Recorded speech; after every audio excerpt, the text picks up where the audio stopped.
Assalamu alaikum wa rahmatullahi ta'ala wa barakatuh, mes frères et sœurs. Nous nous retrouvons pour la suite des fondements du droit, Ilm Usul al-Fiqh, de Abd al-Wahhab Khalaf, rahimahullah, avec les subdivisions des lois déclaratoires. Al-Hukm al-Wada'i.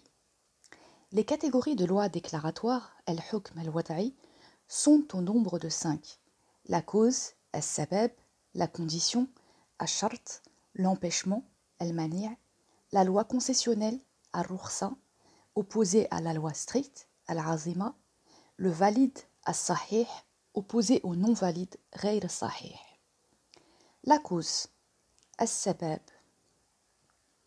Elle est définie comme l'attribut évident et constant que le législateur a identifié comme étant l'indication ou la cause immédiate d'un jugement, hukm, de telle sorte que, si la cause est présente, cela nécessite l'application d'un jugement, et si elle n'est pas présente, le jugement ne s'applique pas.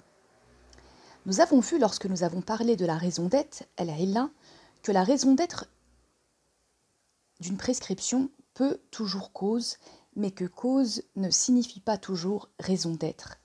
Et nous avons illustré la différence entre cause et raison d'être par des exemples. La cause peut être un acte, une parole, un repère temporel ou autre chose. Nous en donnons ci-dessous divers exemples. Des exemples de repères temporels qui sont la cause des lois injonctions, les horaires fixés pour les 5 prières quotidiennes et l'apparition de la nouvelle lune indiquant le début du mois de Ramadan sont des causes dont découlent des devoirs religieux. En effet, Allah a dit à propos de l'intervalle de temps accordé pour accomplir la prière d'Al-Maghrib, dans la sourate 17 Al-Isra, verset 78, accomplit la prière du déclin du soleil jusqu'à l'orée de la nuit.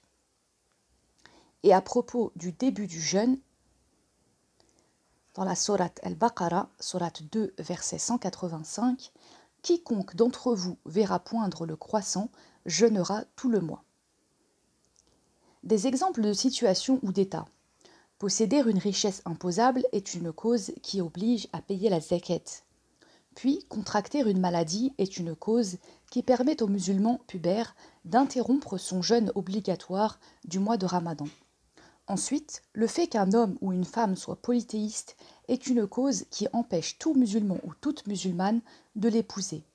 Enfin, la minorité est la cause immédiate de la tutelle d'une personne adulte sur le mineur. Puis des exemples d'actes ou de comportements. Voler le bien d'autrui est une cause qui engendre la mutilation du voleur, et commettre un homicide volontaire est une cause qui la provoque la condamnation du meurtrier à la peine capitale. La cause peut aussi être ce qui permet d'établir ou de transférer un droit de propriété. Ainsi, conclure un contrat de vente est la cause du transfert de la propriété d'une personne à une autre. Affranchir un esclave est la cause de son émancipation. De même, contracter un mariage est une cause de la légitimité des relations conjugales entre un homme et une femme, alors que prononcer le divorce est une cause de leur illégitimité. Ou encore, devenir l'associé de quelqu'un donne lieu à des devoirs et à des droits réciproques, comme partager les pertes et les profits et se porter garant l'un de l'autre. Dans le domaine des relations familiales, la parenté engendre des devoirs tels que subvenir aux besoins des parents ainsi que des droits tels qu'hériter d'eux, porter leur nom ou encore entretenir avec eux des liens familiaux. Donc la cause, as-sabab, peut être un acte résultant de la volonté de la personne majeure et responsable, el-mukallaf. C'est le cas de tous les actes criminels sanctionnés, qisas, des contrats conclus comme la vente, le mariage, la location, etc., qui sont des causes engendrant des devoirs et des droits, ou encore de la possession d'une richesse imposable qui justifie le paiement de la zakat.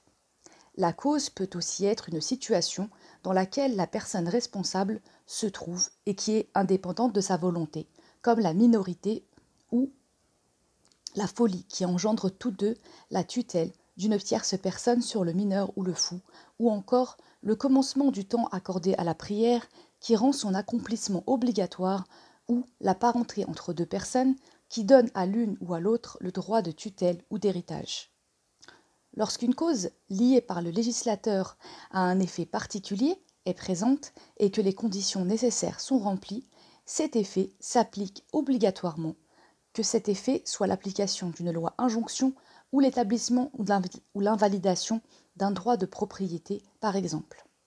L'effet ne peut juridiquement être dissocié de sa cause, que cet effet soit voulu ou non par la personne responsable. Autrement dit, l'effet lié à la cause ne peut être remis en question ou annulé par la simple volonté de la personne responsable. Par exemple, en vertu du contrat de mariage, le mari doit subvenir aux besoins de sa femme, même si ce contrat comprend une clause stipulant le contraire. En vertu de la dispense accordée à celui qui voyage pendant le mois de Ramadan, le voyageur a le droit de ne pas jeûner, même s'il n'avait pas l'intention de profiter de cette dispense. En vertu du caractère résiliable de la répudiation, le mari peut reprendre sa femme, même s'il a dit explicitement « je ne te reprendrai pas ». Ainsi, l'effet de la cause est valide par la volonté du législateur, non par celle de la personne responsable, mukallaf. Dans la prochaine vidéo, Inch'Allah, nous verrons la condition, ash-shart. Wassalamu alaykum wa rahmatullahi ta'ala wa barakatuh.